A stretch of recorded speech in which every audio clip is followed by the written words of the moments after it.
বাবা কি নিয়ে আসছো গো? আজকে মনে পড়লো যে এক সপ্তাহ পর আবার আনলে। এই প্রদীপটা হ্যাঁ একটা নিল 120 টাকা দিয়ে। হ্যাঁ আমি একটা নিয়ে নিলাম তাই 120 টাকা দিয়ে। 120 টাকা। খুব সুন্দর হয়েছে কাঁঠালটা।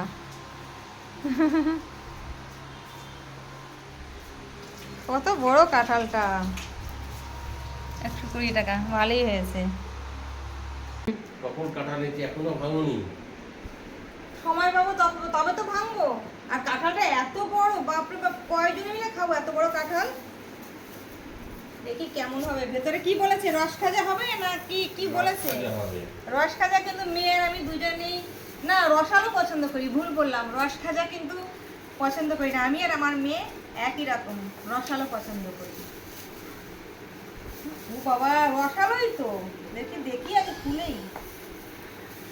কত বড় কোয়া। রস খাজা ওটা। হ্যাঁ তাই তো দেখছি, একদিকে শক্ত একদিকে নরম, তাহলে রস খাজা। কেন আমার প্রিয়। খাও তুমি, আমরা ওই একটু একটু করে খাবো। আমার খাবো তার যত দিতে হবে। তুমি খাবে আর আমরা দেখতে থাকবো। কাঁঠালই ভাঙবো না, দেখো আমি কাঁঠালই ভাঙবো না, কাউকে খেতে হবে না। আরে আগে তো বাপির সঙ্গে ঝগড়া করে নি, কাঁঠাল রস খাজা এনেছে। হ্যাঁ এই যে। তো বন্ধুরা, তোমরা কে খাবে চলে এসো আমার বাড়িতে। এই যে কাঁঠাল ভাঙা হয়েছে।